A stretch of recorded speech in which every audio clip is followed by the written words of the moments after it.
Bonjour, je m'appelle Lionel Heinrich, je précise bien car nous avons une petite coquetterie orthographique dans notre Heinrich, nous avons un E après le N et nous y tenons. Je suis de profession professeur des écoles depuis toujours. C'est mon seul et unique métier que j'ai eu. Je le pratique avec passion, même encore à mon âge, 58 ans. 57, pardon, pas encore 58, mais bientôt. Et à côté de ça, j'ai différentes passions, dont le cabaret bilingue, satirique alsacien. Je suis un féru du Port-Replay de Germain Muller, dont j'ai une collection assez importante. J'écris quelques sketchs de temps en temps pour la revue satirique de la choucrouterie. J'ai monté quelques projets théâtre, entre autres le Enfaré à mon aime de faune de Germain Muller en version française. Et voilà pour une courte présentation ce que j'ai à dire. J'ai 14 ans quand pour la première fois ma marraine Nicole et son mari Robert m'ont emmené au Théâtre du Cercle voir ma première revue du Port-Replay d'Arietola. On était en 1981 et je crois que le virus est arrivé là. Voilà, sur ces sièges rouges et inconfortables de la salle du Cercle, poussiéreux, inconfortables, tout ce qu'on veut. Mais à partir de ce moment-là, pour rien au monde, j'aurais cédé ma place. Et toutes les années, je guettais l'arrivée d'une nouvelle revue et j'interrogeais ma reine à partir du mois de décembre. Alors, ma reine, est-ce que cette année, il y a un Port-Replay? Et j'étais ravi quand elle me disait que oui et qu'elle me prendrait ma place. Et les années, parce que on arrivait vers la fin du Port-Replay, j'ai vu Germain 6 fois sur la scène du Cercle. Et la fois d'après, c'était pour le Hammer de Seidl qui se jouait à ce qu'on appelle maintenant la briqueterie à Schiltigheim. Et la dernière revue que j'ai vue, c'était le Besthoff qui s'était joué au Cheval Blanc à Schiltigheim. Donc, pour rien au monde, j'aurais cédé ma place au Cercle quand Nicole me disait que oui, il y a une revue. Et les années, elle me disait, non, j'étais un peu déçu et j'attendais l'année suivante, quoi. Et donc après, oui, c'est ça le début. Et après, choucrouterie et toutes les autres troupes de cabaret que je vais voir de temps en temps. Surtout que ce garçon de 14 ans, à cet âge-là, avec son accent alsacien, voulait s'en défaire et voulait enlever l'alsacien de sa langue, enfin de son cerveau. Mais je ne sais pas pourquoi, ce spectacle m'a enchanté. Cette suite de tableaux, cette alternance de musique, de sketch, de chansons, de poésie, de rire, de larmes parfois aussi dans les sketchs de Germain, parce que c'est ça, c'est la force de Germain, c'est qu'on passait d'une émotion à l'autre en l'espace de quelques secondes. Je ne sais pas ce qui s'est passé, mais le virus est arrivé à ce moment-là.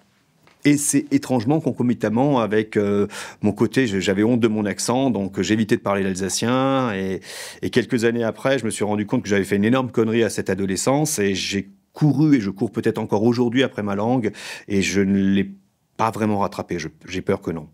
Parce que j'ai la chance d'avoir été un de ceux dont les parents m'ont appris l'alsacien à ma naissance.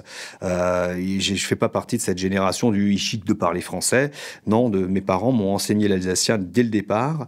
Et j'arrive à l'école maternelle en moyenne section. Ma première entrée, c'est la moyenne section à l'âge de 4 ans. Je ne parle pas. Et je veux pas dire que je ne comprenais pas, parce que je l'avais dans l'oreille, forcément. Mes parents, je les entendais parler le français. Mais je ne parlais pas un mot de français le 3 septembre de ma première année de maternelle. Alors, j'ai quasiment l'ensemble des affiches du Port-Replay. J'ai la toute première, le hashtag le Pourrir Schwingt. J'ai toutes les affiches que Wenger a faites, parce qu'il n'en a pas fait beaucoup, Wenger. Il ne les a faites qu'à partir de Ayetollah. Et avant, il n'y avait pas vraiment d'affiches. Il n'y avait pas d'affiche parce que Germain, avec son parapluie, il suffisait qu'il mette un encart dans les dernières nouvelles d'Alsace, quand il voulait bien le faire, les dernières nouvelles d'Alsace, parce que j'ai aussi su que parfois c'était pas le cas. Il remplissait ses 40 000, 50 000 spectateurs pour la saison. C'était réglé, quoi. Donc pas besoin de faire des affiches. Ils faisaient des programmes, voilà. Donc moi, j'ai toutes les affiches à partir à Ayetollah jusqu'à la fin. Et en préparant l'exposition que j'ai présentée hier à la choucrouterie dans le cadre des Journées du patrimoine, je suis tombé sur des petits trésors que je ne savais plus que j'avais. Par exemple, une affiche où le Barabli était allé jouer en Suisse pour le cabaret Cactus, et j'ai trouvé une affiche du Cactus qui présente le Port-Replay, par exemple. Et donc voilà, les affiches, c'est une chose. Toute la bibliographie qui tourne autour du Port-Replay, n'est-ce pas, les bouquins, le fameux bouquin de génie qui est la Bible, qui est la biographie de Germain, le livre qui s'appelle Le Port-Replay avec beaucoup de photos, celui-ci, fait par Ronald Dirley et Dina Faust. Enfin, voilà, tout ce qui s'est écrit et tous les disques. Et donc, ça, c'est des années de Chine sur les brocantes, sur eBay, sur le Bon Coin maintenant, parce qu'on a les nouvelles technologies.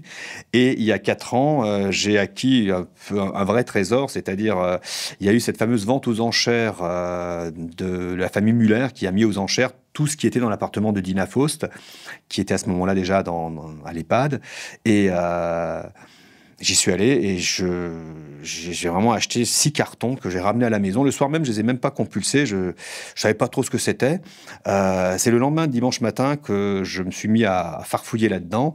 On a une double pièce à la maison, salon, salle à manger. J'étais sur la table de la salle à manger. Ma femme est en train de regarder ses séries sur le canapé du salon.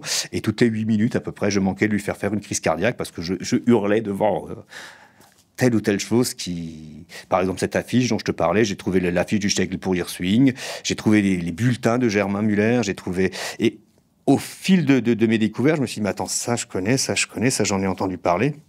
En fin de compte, je venais de racheter toute la documentation que Dina Faust avait dû prêter à Bernard Génie, justement, pour le fameux bouquin rouge, Germain, en Alsace, le contraire est toujours vrai. Être alsacien, pour moi, c'est avoir toujours un kick cahier de Fouquet, c'est vers les Vosges, mais aussi à Kickl, au-delà du Rhin. Pour moi, l'Alsace, c'est ça. C'est cette biculture. On est à la fois germain, on est à la fois latin, et on a été assez malin pour prendre le meilleur des deux, hein, c'est-à-dire la rigueur allemande et l'épicurisme français, on va dire, ou latin. Et ça, on le retrouve dans le Boroplay, justement, par la double écriture, c'est-à-dire les sketchs qui se jouaient en français et en alsacien, les chansons qui s'étaient soit en français, soit en alsacien. Voilà, c'est ça qui me plaisait, c'est ce mélange des langues, des cultures, Et voilà, je parle toujours de moi du Ewig Elsässer Mittelweg qui nous vient de ce côté où on a été cette balle de ping-pong que se renvoyaient les Français, les Allemands. Bon, ils se les renvoyaient pas parce qu'ils se les happaient, on va dire. Un coup on était français, un coup on était allemand, un coup on était nouveau français, etc., etc.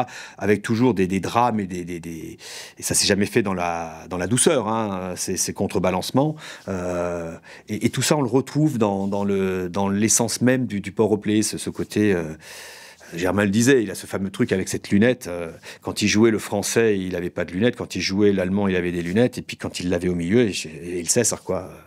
C'est ça qui m'a, je crois, happé vers cette passion, quoi, du Port-au-Play.